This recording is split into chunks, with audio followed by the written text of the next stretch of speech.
So today we're gonna make my mom's famous cinnamon rolls, and first step is we are going to heat up third cup butter, third cup sugar, and salt, and 1 cup of milk. When you're measuring liquid, you gotta get down to make sure you get the exact amount.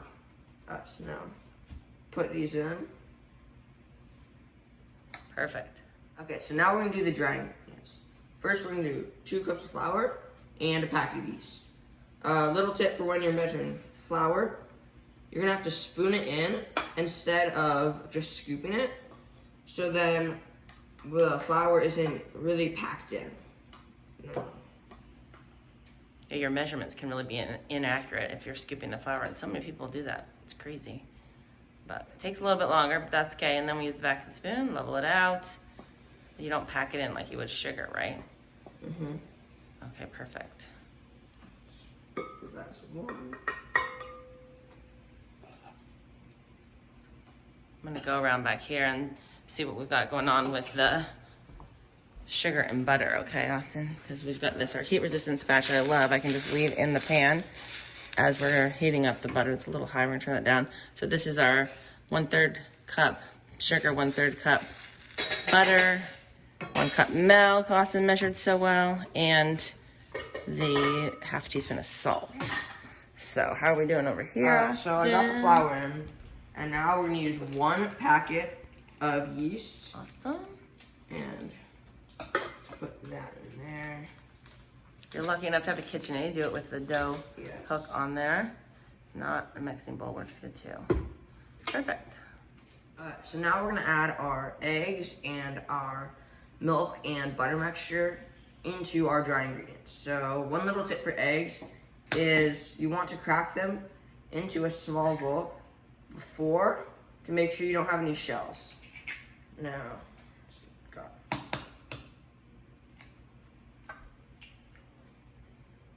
Okay. Now we're gonna add our milk and butter mixture into this.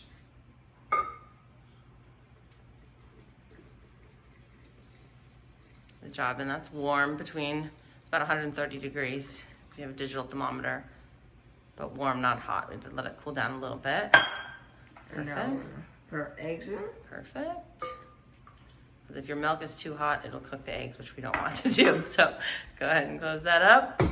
So now we're gonna mix it on low for about 30 seconds, and then high for about 3 minutes.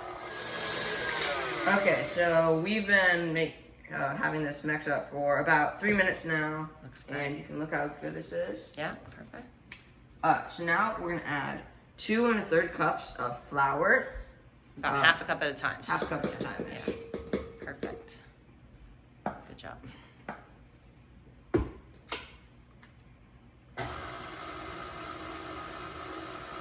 And the whole goal here is to get it smooth and elastic, so it might take a little while. You can go ahead and turn that off and add the other half cup now. It looks like you only got about 1/4 cup, so go ahead. Yeah. And you just want to add this in slowly. Keep it consistent and uniform. Perfect. So now we're done mixing this, and we are going to put it in our bowl, which was greased with butter, Look at that. for it to rise, and we're gonna take it out once it's about double. It's gonna take about an hour probably. So put it in the bowl. And cover it with our octagonal bun mat. Okay, so our dough has been rising for about an hour now, and it has doubled in size. So we are going to punch it down. Nice. That's good. 1 punch is enough, silly. And we're gonna split it in 2 Equal parts, good job. parts, and then we're gonna cover them and let them rest for 10 minutes. Okay, so now finally we can turn this dough into cinnamon rolls. So first I'm just gonna move this. We should work with 1/2 at a time, and we are gonna roll this out into a 12-inch by 8-inch rectangle. Now Careful, you almost had the wrong shape. You're gonna mess up all the little kids out there watching, so. You can kind of move the dough around with your hands too, Austin, if you want to even it out, like, get the rectangle shape. You know how to do it. Good job. You never want to overwork your dough because then it can be tough, but moving it around like that's totally fine. And then when you're doing this professional rolling pin, you know, you can press where you need to press. You need the pressure, so I love how Austin's using the technique of using his arms, but you can do it however you want. Kind of roll it back and forth, press, and then get that a little bit longer too, Austin, if you can. Yeah, that way, just kind of press harder to get that in there. So now we just gotta do this last corner. So when you're doing this, you want to do a little back and forth motion. So then you can spread the dough out and get the right shape. Perfect, Okay. that looks great. There we go. Now the fun part. Now, we're gonna put, so we're gonna Melted butter. we got melted butter. No. We're just gonna spread it around. This is our mini cake mold. Melted that butter in the microwave, super easy. So about half of it, Austin. Yeah, looks good. And then just gonna spread it out. That's our silicone pastry brush. Makes Yep. it super easy for these types of jobs. Did you get about half the butter in there, do you think? Yeah, it's about half. Cool. That looks great. Good job.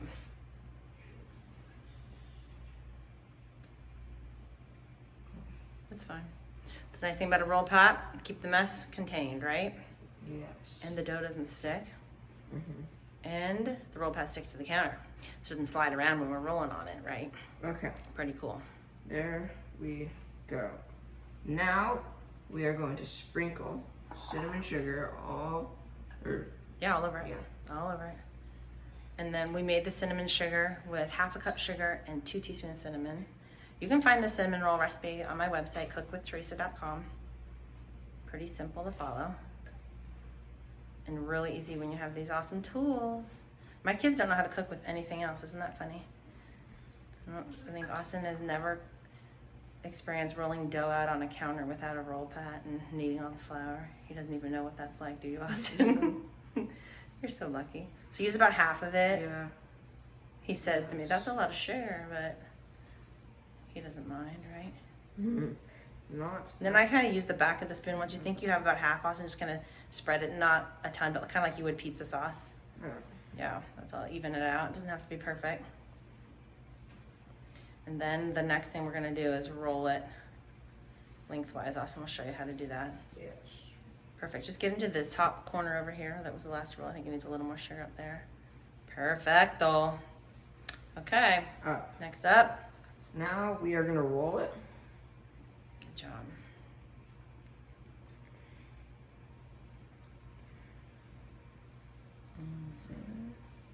This is when you start to imagine that we're going to be eating them soon, right? Okay. So now we're gonna cut these. I like cutting them into eighths because then we have a lot more cinnamon rolls. But fourths is also okay. So There's some big cinnamon rolls if you did that. Yeah. So notice some little math here for people who don't bake much. You cut it in half, and then the half in half. So we go from 1 to 4. And then we divide those in half, and then we'll have 8. Correct? Mm-hmm. Awesome. All my kids learned how to do fractions and math from baking before they even knew they were learning math. They're pretty good at math, so. Do you think all the baking you did when you were younger helped, Austin? Yes. Nice. So everybody get in the kitchen and bake with your kids, right? Mm-hmm. Follow along and Austin can teach you. This cake server knife is awesome too because you guys can see it's actually cutting the dough really well, but it's safe to use on my roll pot and you can't cut your hands. Okay, so now we're gonna put each of those pieces in. We've got our grande round mold and our large round mold sitting on the large baking sheet. This is awesome. And we're just gonna set them apart. Remember, this is just half of the dough and we're gonna do the other half and we'll show you the end result soon. The cinnamon rolls are done, and we've made the glaze, which we made from 1 cup of powdered sugar, 1 teaspoon or tablespoon of milk, and a 4th teaspoon of vanilla. We doubled it because we love the glaze, and now I'm just gonna pour it on here. looks so good. This is the best part, right? Mm-hmm. All right, don't forget the other batch. You put like extra glaze. All right, and then, so these are baked. Like I said, there's a grande round mold and a large round mold, both on the large baking sheet. Super fun to do right now. Good job, Austin. All right, let's take a look and see what those look like. Looking good.